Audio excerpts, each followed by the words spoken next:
Good morning, Connection Point Church. It is time for your midweek moment, and I want to say two things to you. Number one, happy St. Patrick's Day. Contrary to popular belief, this is a tradition pretty globally that celebrates the faithfulness of one of God's leaders in the church in Ireland. It's not just about drinking. If you want to learn more about that, you can check out a link I'm going to include below. It is also day 2 of kids camp here at Connection Point.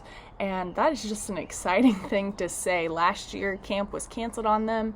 This year, we opted to do a camp here locally, which is an admitted, measured risk, but both your pastors and your parents felt like it was so needed and worth it at this time with our community numbers. So you might hear them in the background today, but I'd especially invite you as their church to pray for them, and especially for Pastor Auntie Grammy Mel. They've been calling her all of those things, and also Heather Everett as they lead them.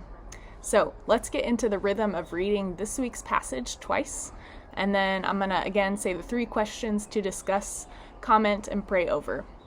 This Sunday's passage is John chapter 12, verses 20 through 33, so it's a little bit longer. Hang with me. Says this: Some Greeks who had come to Jerusalem for the Passover celebration paid a visit to Philip, who was from Bethsaida in Galilee. They said, "Sir, we want to meet Jesus." Philip told Andrew about it, and they went together to ask Jesus. Jesus replied, "Now the time has come for the Son of Man to enter his glory. I tell you the truth. Unless a kernel of wheat is planted in the soil and dies, it remains alone.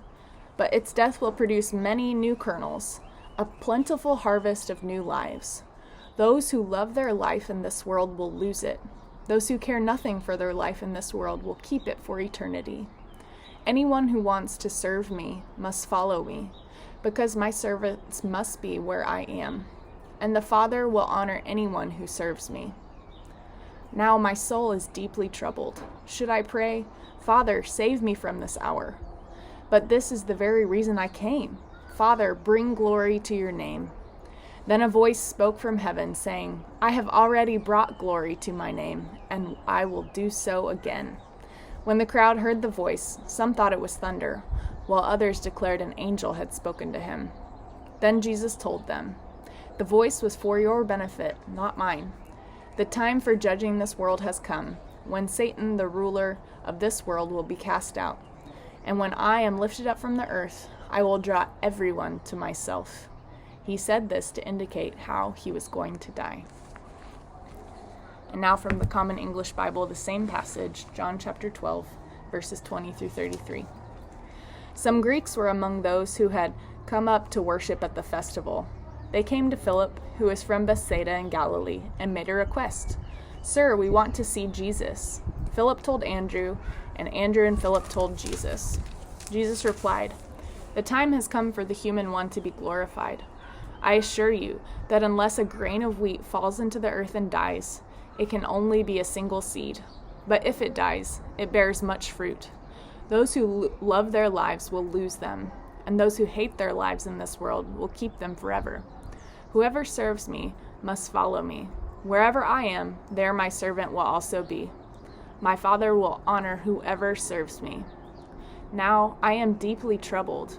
What should I say? 'Father, save me from this time'? No, for this reason I have come to this time. Father, glorify your name." Then a voice came from heaven, "I have glorified it, and I will glorify it again." The crowd standing there heard and said, "It's thunder." Others said, "An angel spoke to him." Jesus replied, "This voice wasn't for my benefit, but for yours. Now is the time for judgment of this world. Now this world's ruler will be thrown out. When I am lifted up from the earth, I will draw everyone to me." He said this to show how he was going to die.